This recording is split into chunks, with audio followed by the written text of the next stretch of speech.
Hi friends, welcome back. അപ്പോൾ ഇന്ന് നമുക്ക് നല്ലൊരു അറബിക് ടേസ്റ്റിൽ ഒരു ഫുൾ ചിക്കൻ ഗ്രില്ല് ചെയ്തെടുക്കാം. ഓവനും ചാർക്കോളും ഒന്നുമില്ലാതെ നമുക്ക് കുക്കറിൽ ഒരു ഫുൾ ചിക്കൻ എങ്ങനെ ഗ്രില്ല് ചെയ്യുന്നത് നോക്കാം.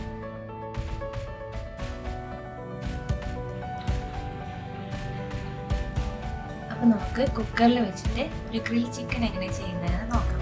അതിന് വേണ്ടിയിട്ട് ഞാനൊരു ഫുൾ കോഴി എടുത്തിട്ടുണ്ട്. നല്ലോണം കഴുകി വൃത്തിയാക്കിയതിന് ശേഷം നന്നായിട്ട് ഇതേപോലെ വരഞ്ഞു കൊടുത്തിട്ടുണ്ട്. എല്ലാ ഭാഗവും ഇതേപോലെ വരഞ്ഞു കൊടുത്തിട്ടുണ്ട്. ഇതിപ്പോ ഒരു 700 ഗ്രാമിന്റെ ചിക്കനാണ് കേട്ടോ. ചെറിയ ചിക്കനാണ് ഞാൻ എടുത്തിട്ടുള്ളത്. അപ്പൊ നമുക്ക് ഇതിലേക്ക് ഒരു മസാല തയ്യാറാക്കി മസാല തേച്ചിട്ട് ഒരു മിനിമം ഒരു 2 മണിക്കൂറെങ്കിലും ഇത് റെസ്റ്റ് ചെയ്യാൻ വെക്കണം, ഫ്രിഡ്ജിൽ വെക്കണം. അതിനുശേഷം നമുക്കിത് എങ്ങനെ ഉണ്ടാക്കുന്നത് നോക്കാം. അപ്പൊ ആദ്യം നമുക്ക് മസാല എങ്ങനെ ഉണ്ടാക്കുന്നത് നോക്കാം. നമുക്ക് മസാല അരച്ചെടുക്കാൻ വേണ്ടിയിട്ട് 3 പച്ചമുളക്, അത് എരിവിനനുസരിച്ചിട്ട് എടുത്താൽ മതി. പിന്നെ ഒരു ചെറിയ കഷ്ണം ഇഞ്ചി, കുറച്ച് വെളുത്തുള്ളി, 2 ചെറിയ ഉള്ളി. ഇത് എൻ്റെ ചിക്കന് നല്ല ചെറുതായതുകൊണ്ടാണ് ഞാൻ ക്വാണ്ടിറ്റി കുറച്ച് എടുത്തിട്ടുള്ളത്. നിങ്ങൾ 1 കിലോൻ്റെ ചിക്കനൊക്കെയാണ് എടുക്കണമെന്നുണ്ടെങ്കിൽ ഇതിൻ്റെ എല്ലാം അളവ് കുറച്ച് കൂട്ടിയെടുത്താൽ മതി. ഇതെല്ലാം കൂടി നമുക്കൊരു മിക്സിയുടെ ജാറിലേക്ക് ഇട്ട് കൊടുക്കണം. ഇതെല്ലാം കൂടി നമ്മളൊന്ന് അരച്ചെടുക്കണം. ഇതിൻ്റെ കൂടെ കുറച്ച് പൊടികളും കൂടി ചേർക്കാനുണ്ട്. ചിക്കനിൽ ഇടാനുള്ള ബാക്കി മസാലകൾ കുറച്ച് മുളക് പൊടി എടുക്കുന്നുണ്ട്. ഒരു സ്പൂൺ മുളക് പൊടി, 1/2 സ്പൂൺ കുരുമുളക് പൊടി. പിന്നെ ഇത് കബ്സ മസാലയാണ്. നിങ്ങളുടെ കയ്യിൽ കബ്സ മസാല, മന്തി മസാല ഏതാണുള്ളത് അതെടുത്താൽ മതി.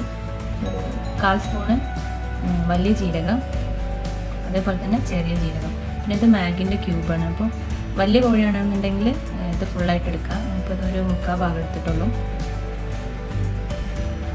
എല്ലാം കൂടെ നമുക്ക് മിക്സിയിലിട്ടിട്ട് അരച്ചെടുക്കാം.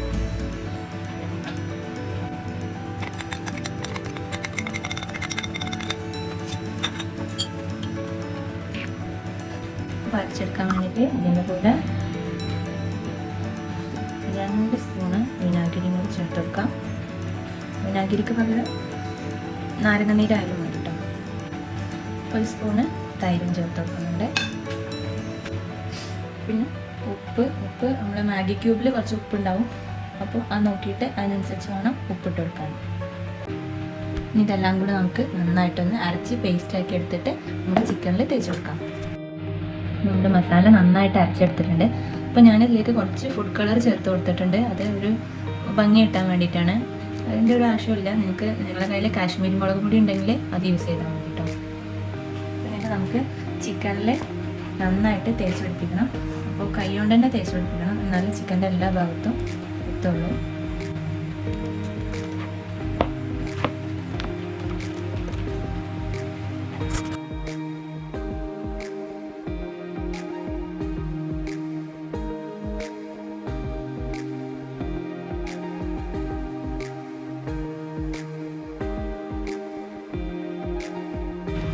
ഇതിൻ്റെ കൂടെ തന്നെ നല്ല ചെറിയതായിട്ട് കട്ട് ചെയ്ത കാപ്സിക്കം കൂടി ചേർത്ത് കൊടുക്കുന്നുണ്ട്.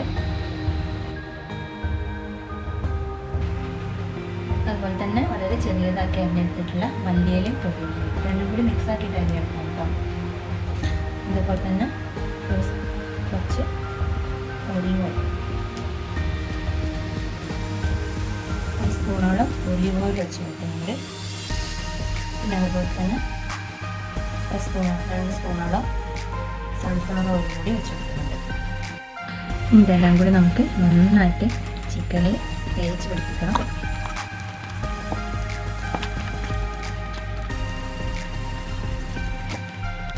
ചിക്കൻ്റെ ഉള്ളിലേക്കൊക്കെ മസാല ആക്കി കൊടുക്കണം.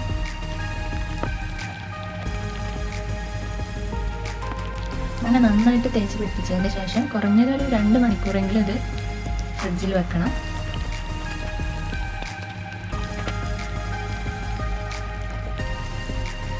ഇനി നമുക്കത് ഫ്രിഡ്ജിൽ മാറ്റിവെക്കാം.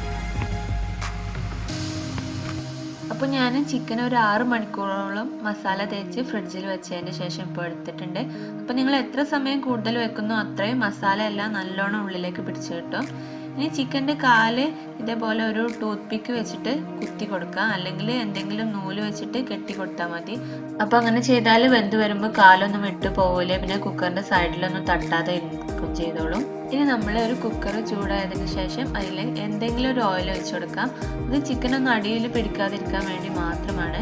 വളരെ കുറച്ച് ഒഴിച്ചു കൊടുത്താൽ മതി, കാരണം നമ്മൾ ചിക്കനിൽ മസാല തേക്കുമ്പോൾ ഒലിവ് ഓയിലും സൺഫ്ലവർ ഓയിലും എല്ലാം ചേർത്തിട്ടുണ്ട്. പിന്നെ ചിക്കനിന് കുറച്ച് വെള്ളമൊക്കെ ഇറങ്ങി വരും, അപ്പോൾ അതിനനുസരിച്ച് വളരെ കുറച്ച് ഓയിൽ മാത്രം ഒഴിച്ചു കൊടുത്താൽ മതി. ഈ കുക്കർ മൂടി വെച്ചിട്ട് ഒരു വിസിൽ വരുന്ന വരെ നമുക്ക് വേവിച്ചെടുക്കാം. അത് വളരെ കുറഞ്ഞ ഒരു മീഡിയം തീയിൽ മാത്രം ഇട്ടിട്ട് വേവിച്ചെടുത്താൽ മതി. അപ്പം നമ്മുടെ ചിക്കനൊക്കെ ഇവിടെ നന്നായിട്ട് വെന്ത് വന്നിട്ടുണ്ട്. ഇത് ചെറിയ ചിക്കൻ ആയതുകൊണ്ടാണ് ഇതേപോലെ ഇങ്ങനെ ഫ്ലഷൊക്കെ ഇങ്ങനെ അടർന്ന് പോകുന്ന പരുവത്തിൽ നല്ലോണം കുക്കായി വന്നത്. അപ്പോൾ ഇതിപ്പോൾ ഭയങ്കര സോഫ്റ്റ് ആയിട്ടാണ് ഇരിക്കുന്നത്. അപ്പോൾ നമുക്ക് ഗ്രില്ല് ചെയ്ത ഒരു ടെക്സ്ചറിൽ കിട്ടാൻ വേണ്ടിയിട്ട് ഇതൊന്ന് ഡ്രൈ ആക്കി എടുക്കണം. അപ്പോൾ ആ എണ്ണ തന്നെ ഒഴിച്ചിട്ട് വേറൊരു നോൺ സ്റ്റിക്ക് പാനിലേക്ക് മാറ്റിയിട്ട് നമുക്കൊന്ന് ഡ്രൈ ആക്കി എടുക്കുക, ഒന്ന് പൊരിക്കണ പോലെ ആക്കി എടുക്കുക. ഇനി അങ്ങനെ വേണ്ടാന്നാണെങ്കിൽ നിങ്ങൾക്ക് ഇതേപോലെ തന്നെ കഴിച്ചാൽ മതി. ഇതിങ്ങനെ കഴിക്കാൻ തന്നെ നല്ലൊരു അറബിക് ടേസ്റ്റാണ്. ഇനി കുറച്ചും കൂടി ഒരു സ്മോക്കി ടേസ്റ്റ് വേണമെന്നുണ്ടെങ്കിൽ ഒന്ന് നല്ല ഡ്രൈ ആയി വന്നതിൻ്റെ ശേഷം നമുക്കൊരു ചാർക്കോൾ കത്തിച്ചിട്ട് അതിലേക്ക് കുറച്ച് എണ്ണ ഒഴിച്ചിട്ട് ഈ പാത്രത്തിലൊന്ന് വെച്ചിട്ട് കുറച്ച് നേരം മൂടി വെച്ചാൽ മതി. അപ്പോൾ അങ്ങനെ ചെയ്ത് കൊടുക്കുകയാണെങ്കിൽ നമുക്ക് ശരിക്കും ഒരു ഗ്രിൽ ചിക്കൻ കഴിക്കുന്ന ടേസ്റ്റ് ആയിരിക്കും. ഒരു അൽഫാമിൻ്റെ അല്ലെങ്കിൽ നമ്മൾ മന്തിയിലൊക്കെ കഴിക്കുന്ന ചിക്കൻ്റെ അതേ ടേസ്റ്റ് ആയിരിക്കും. അപ്പം ഞങ്ങളിത് ഡിന്നർ ടൈമിലേക്ക് ഉണ്ടാക്കിയതുകൊണ്ട് ഇതിൻ്റെ കൂടെ കഴിക്കാൻ വേണ്ടിയിട്ട് കുബൂസും ഹമൂസും തൂമൊക്കെയാണ് എടുത്തിട്ടുള്ളത്. അതേപോലെ തന്നെ മന്തിൻ്റെയൊക്കെ കൂടെ കഴിക്കാനും നല്ല ടേസ്റ്റാണ്. നമ്മൾ മന്തി റൈസ് വേറെ ഉണ്ടാക്കിയിട്ട് ഇതേപോലെ ചിക്കന് വേവിച്ചിട്ട് അതിൻ്റെ മേലെ വെച്ചിട്ട് ഞാൻ നേരത്തെ പറഞ്ഞ പോലെ ഒരു ചാർക്കോൾ കത്തിച്ചിട്ട് പുക ഇട്ട് കൊടുത്താൽ മതി. നല്ല ടേസ്റ്റ് ആയിരിക്കും, നല്ലൊരു കുഴിമന്തിയുടെ നല്ല ടേസ്റ്റ് ഉണ്ടാവും. അപ്പോൾ എല്ലാവരും തീർച്ചയായിട്ടും ഇതൊന്ന് ഉണ്ടാക്കി നോക്കണം, നല്ല ടേസ്റ്റിയാണ്. പിന്നെ ഇത് മുറിച്ചെടുക്കുമ്പോൾ തന്നെ നിങ്ങൾക്ക് കാണുന്നില്ലേ നല്ല സോഫ്റ്റ് ആയിട്ടുള്ള ചിക്കനാണ്. ചിക്കനൊക്കെ വെന്ത് നല്ല സോഫ്റ്റ് ആയിട്ട് വന്നിട്ടുണ്ട്. പിന്നെ നമ്മൾ ഒരുപാട് ഓയിലൊന്നും ഉപയോഗിക്കാത്തതുകൊണ്ട് തന്നെ നല്ല ഹെൽത്തി ആയിട്ടുള്ള ഒരു റെസിപ്പിയാണ്. അപ്പോൾ എല്ലാവർക്കും ഇതിൻ്റെ ടേസ്റ്റ് എന്തായാലും ഇഷ്ടമാവും. അപ്പോൾ ഒന്ന് ഉണ്ടാക്കി നോക്കണം കേട്ടോ.